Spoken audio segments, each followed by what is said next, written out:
أعوذ بالله من الشيطان الرجيم. بسم الله الرحمن الرحيم. فمكث غير بعيد فقال أحطت بما لم تحط به وجئتك من سبأ بنبأ يقين إني وجدت امرأة تملكهم وأوتيت من كل شيء ولها عرش عظيم. حضرت سليمان على نبينا عليه الصلاة والسلام சிறிது நேரம் காத்திருந்தார்கள். ஹுதுஹுது பறவை வந்தது. அந்த பறவை சொன்னது, ஹதரத் சுலைமான் அலைஹிஸ்ஸலாம் அவர்களே, எந்த விஷயத்தை நீங்கள் அறியவில்லையோ அப்படிப்பட்ட ஒரு விஷயத்தை பற்றிய செய்தியை நான் கொண்டு வந்திருக்கின்றேன். நான் சபா நாட்டிலிருந்து ஒரு நம்பிக்கையான ஒரு செய்தியை உங்களிடத்தில் கொண்டு வந்திருக்கின்றேன். அந்த நாட்டிலே நான் ஒரு பெண்ணை பார்த்தேன். அந்த பெண் அந்த மக்களை, நாட்டு மக்களை ஆட்சி செய்கின்றாள்.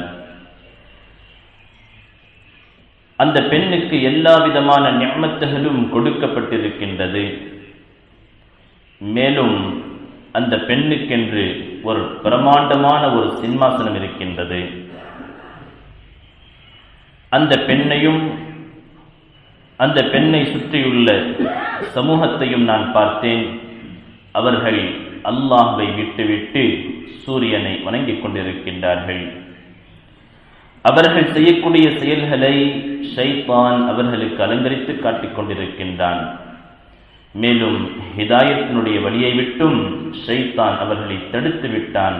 ஆகவே அவர்கள் ஹிதாயத்து பெறாமல் இருந்து கொண்டிருக்கின்றார்கள் என்பதாக அந்த மக்களுடைய ஈமானை பற்றி, அவர்களுடைய ஆখিরাவுடைய வாழ்வு என்னவாகும் என்பதை பற்றி ஒரு கவலையை அந்த ஹுதுஹுது பறவை தெரிவிக்கின்றது சுலைமான் அலைஹிஸ்ஸலாம் இடத்திலே.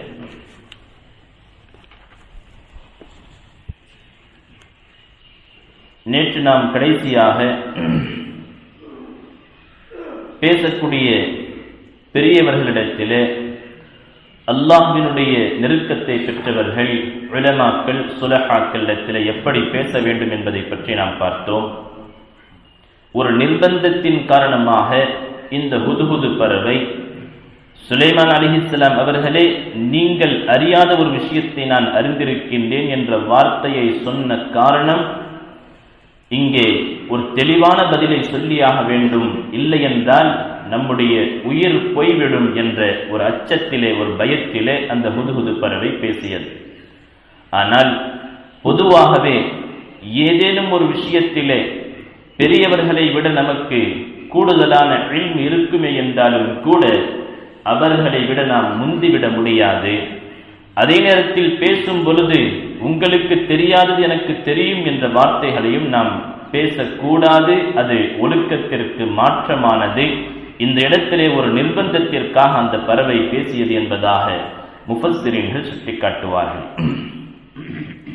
அந்த பறவை கூறியது, நான் ஒரு பெண்ணை பார்த்தேன். அந்த பெண் ஆட்சி செய்து கொண்டிருக்கின்றாள். கௌமே சபா, இந்த சபா நாட்டிற்கு அல்லாஹ் ஜல்ல சுப்ஹானஹு வ தஆலா ஏறத்தாழ 13 நபிமார்களை அல்லாஹ் அனுப்பியிருக்கின்றான். அனைத்து நபிமார்களும் குலு லா இலாஹ இல்லல்லாஹு துஃப்லிஹூன், நீங்கள் ஈமானின் பக்கம் வாருங்கள், வெற்றி அடைந்து விடுவீர்கள் என்பதாக அனைத்து நபிமார்களும் அந்த கூட்டத்தை அழைத்துக் கொண்டே இருந்தார்கள். சபா நாட்டை அல்லாஹ் ஜல்ல சுப்ஹானஹு வ தஆலா ஒரு செழிப்பான நாடாக அல்லாஹ் ஆக்கி வைத்திருந்தான். எந்த அளவிற்கு என்று சொன்னால், எங்கு பார்த்தாலும் வயல் நிலங்களும் தோட்டங்களும் அழகான தண்ணீர் ஊற்றுகளும் ஓடிக்கொண்டிருக்கும். அந்த ஊரிலே நோவினை தரக்கூடிய ஒரு சிறிய பூச்சிக்கள் கூட இல்லை என்பதாக, எந்த அளவிற்கு என்று சொன்னால் கொசுவும் கூட அந்த ஊர் மக்களுக்கு தொல்லை தருவதில்லை. அந்த ஊரில் அப்படிப்பட்ட ஒரு பாதுகாப்பையும் ஒரு நல்ல சூழலையும் அல்லாஹ் ஏற்படுத்தி தந்திருந்தான். அல்லாமா ஷவுகானி ரஹ்மத்துல்லாஹி அலைஹி அவர்கள் தங்களுடைய தஃசீரிலே பதிவு செய்வார்கள், ஒரு மனிதன் ஒரு கூடையை தன்னுடைய தலையில் எடுத்துக்கொண்டு அவர்களுடைய தோட்டத்தை சுற்றி பார்த்துவிட்டு வந்தால் அவர் ஒரு சுத்திட்டு வரும் பொழுது அந்த கூடை பழங்களால் நிரம்பிவிடும். அந்த அளவிற்கு பழங்களையும் செழிப்பையும் அல்லாஹ் தந்திருந்தான் அந்த மக்கள். ஆனால் அந்த மக்கள் ஒவ்வொரு நபிமார்கள் வரும் பொழுதும் சொற்ப நபர்கள் ஈமானை ஏற்றுக்கொள்ளுவார்கள். அதற்கு பிறகு அந்த நபி சென்றதற்கு பிறகு மீண்டும் அதே நிலைமைக்கு சென்று விடுவார்கள். இப்படியாக நடந்து கொண்டே இருந்தது. அப்படிப்பட்ட ஒரு காலகட்டம் தான் இந்த மக்கள் ஒரு நபி வந்து அந்த நபி சென்றதற்கு பிறகு ஷிர்கிலும் குஃப்ரிலும் மூழ்கிவிட்டார்கள். இந்த மக்கள் பல்கீஸ் பின்து ஷுராஹீல் என்பதாக இந்த சபா நாட்டினுடைய ஆட்சி செய்யக்கூடிய அந்த பெண்ணின் பெயர் பல்கீஸ் பின்து ஷுராஹீல் என்பதாக சொல்லப்படுகின்றது. இவர்களுடைய அந்த வம்சவழியை பற்றி சொல்லும் பொழுது ஆச்சரியமான ஒரு விஷயத்தை அல்லாமா குர்துபி அவர்கள் பதிவு செய்வார்கள். பல்கீஸ் பின்த் ஷுராஹீல் என்று சொல்லப்படக்கூடிய இந்த பெண்ணுடைய தாதா, அதாவது தந்தையின் தந்தை, அவருடைய பெயர் ஹுதாஹுத், பறவையின் பெயர் ஹுத்ஹுத் என்பதாக சொன்னோம். இந்த ஆட்சி செய்யக்கூடிய பெண்ணின் தாதாவினுடைய பெயர், தந்தையின் தந்தையினுடைய பெயர் ஹுதாஹுத் என்பதாக அல்லாமா குர்துபி அவர்கள் எழுதுகின்றார்கள். ஹுதாஹுத் என்று சொல்லப்படக்கூடியவர் யமன் நாட்டிலே ஒரு பிரமாண்டமான ஆட்சியை செய்தவர். முழு யமன் நாட்டை தன்னுடைய கட்டுப்பாட்டில் வைத்து ஆட்சி செய்தவர் ஹுதாஹுத் என்பவர். இவருக்கு 40 ஆண் பிள்ளைகள். அந்த 40 ஆண் பிள்ளைகளும் பல நாடுகளுக்கும் பல பகுதிகளுக்கும் அரசர்களாக நியமிக்கப்படுகின்றார்கள். அதிலே இவருடைய தந்தை பல்கீஸ் பின்த் ஷுராஹீல், இவருடைய தந்தை இந்த சபா தேசத்திற்கு அவர் அரசராக வருகின்றார். பல்கீஸ் பின்த் ஷுராஹீலுடைய தந்தை, அவருடைய பெயர் ஷுராஹ். அவர் ஆட்சி செய்யக்கூடிய காலத்திலே நிக்காஹ்வினுடைய தேவை ஏற்பட்டது. அந்த வயதை அடைந்தவுடன் நிக்காஹ்வினுடைய தேவை ஏற்பட்டது. அவருடைய வாதம் என்னவென்றால், நான் மிகவும் சிறப்பிற்குரியவன், அல்லாஹ் எனக்கு ஒரு தனி பலத்தையும் சக்தியையும் தந்திருக்கின்றான், எனக்கு நிகராக நான் நிக்காஹ் முடிக்கக்கூடிய அளவிற்கு இந்த சமூகத்தில் எந்த பெண்மணியும் இல்லை. ஆகவே நான் ஜின்னோடு தான் நான் நிக்காஹ்வை முடிப்பேன் என்பதாக கூறினார். அதற்கு பிறகு ஒரு பெண் ஜின்னோடு இவருடைய நிக்காஹ் முடிக்கப்பட்டது. அல்லாமா குர்துபி அவர்கள் சொல்லுவார்கள், அவனுடைய அந்த பெருமையின் காரணமாக மனிதர்களில் எனக்கு நிகராக நான் நிக்காஹ் முடிக்கக்கூடிய அளவிற்கு யாரும் இல்லை. ஆகவே எனக்கு கொடுக்கப்பட்டிருக்கக்கூடிய பலம், சக்தி, மேலும் என்னுடைய திறமையின் காரணமாக நான் ஒரு பெண் ஜின்னோடு தான் நிக்காஹ் முடிப்பேன் என்பதாக நிக்காஹ் முடிக்கின்றார். அந்த பெண்ணுடைய பெயரும் முமைலிகா என்பதாக சொல்லப்படுகின்றது. இப்பொழுது பெண் ஜின்னோடு ஒரு ஆண் நிக்காஹ் முடிக்க முடியுமா? அல்லாமா இப்னு அரபி அவர்கள் தங்களுடைய தஃசீரிலே முடியும் என்பதாக சொல்கின்றார்கள். எப்படி ஆண்களுக்கு, எப்படி மனிதர்களிலே ஆண்கள் பெண்களுக்கு அவர்களை கொண்டு குழந்தைகள் பிறக்கின்றதோ, அதே போன்று ஜின்களுக்கும் அவர்களுக்கு மத்தியிலே உறவுகள் இருக்கின்றது, குழந்தைகள் பிறக்கின்றது. ஆண் பெண்ணிடத்தில் இருக்கக்கூடிய அனைத்து சிறப்பம்சங்களும் ஜின்களிடத்திலும் இருக்கின்றது என்பதாக பல ஹதீஸ்களிலே, பல ரிவாயத்துகளிலே நாம் பார்க்க முடிகின்றது. ஜின் பெண்ணோடு நிக்காஹ் முடிப்பது கூடுமா என்பதாக ஃபுகஹாக்கள் அதனுடைய சட்டங்களையும் விலாவரியாக தோண்டி எடுத்து அதனுடைய சட்டங்களையும் கிதாபில் எழுதியிருக்கின்றார்கள். ஃபுகஹாக்களினுடைய கபர்களை அல்லாஹ் பிரகாசமாக்க வேண்டும். இந்த அளவிற்கு நுணுக்கமாக கூட ஒரு பெண் ஜின்னோடு நிக்காஹ் முடிப்பது கூடுமா, ஜாயிஸாகுமா என்ற சட்டத்தையும் பலவிதமான ஆதாரங்களோடு அது ஹராம் என்பதாக எழுதுகின்றார்கள். ஆகாமுல் மர்ஜானி ஃபி அஹ்காமில் ஜான் என்ற கிதாபிலே இப்படிப்பட்ட பல சம்பவங்கள் அதிலே எழுதப்பட்டிருக்கின்றது. ஆனால் இவர் ஷுராஹ் என்று சொல்லப்படக்கூடியவர் அவர் ஒரு முஸ்லிமே அல்ல. அவர் சூரியனை வணங்கக்கூடியவர். ஆகவே இதிலே அந்த விஷயத்திலே நாம் கூடுமா, ஜாயிஸ் ஆகுமா இல்லையா என்பதற்கு இடமே இல்லை. அவர் ஒரு காஃபிராக இருந்தார். ஆனால் பொதுவான சட்டம் என்ன, மஸ்அலா என்ன, பலவிதமான ஆதாரங்களை கொண்டு நம்முடைய ஃபுகஹாக்கள், சட்ட வல்லுநர்கள் சொல்லுவார்கள், ஒரு ஆண் அவனுக்கு அல்லாஹ் ஒரு தனி சக்தியை கொடுத்து ஒரு பெண் ஜின்னோடு நிக்காஹ் முடித்தால் அந்த நிக்காஹ் என்பது ஹராமாகும் என்பதாக தெளிவாக எழுதுகின்றார்கள்.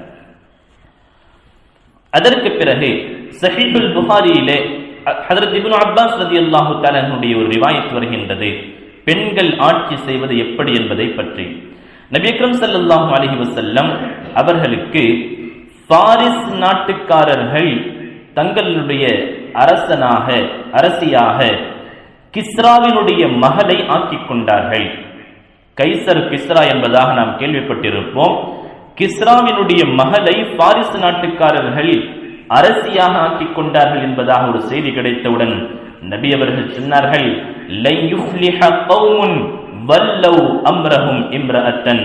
எந்த சமூகத்திலே தனக்கு தலைவியாக ஒரு பெண்ணை ஆக்கிக் கொண்டார்களோ, அனைத்து பொறுப்புகளையும் ஒரு பெண்ணிடத்திலே ஒப்படைத்து விட்டார்களோ, அந்த சமூகம் நிச்சயமாக வெற்றி அடைய முடியாது என்பதாக ரசூல் அக்ரம் ஸல்லல்லாஹு அலைஹி வஸல்லம் அவர்கள் சுட்டிக்காட்டுகின்றார்கள். ஆகவே தான் நுபுத்துவம் கூட பெண்களுக்கு தரப்படவில்லை.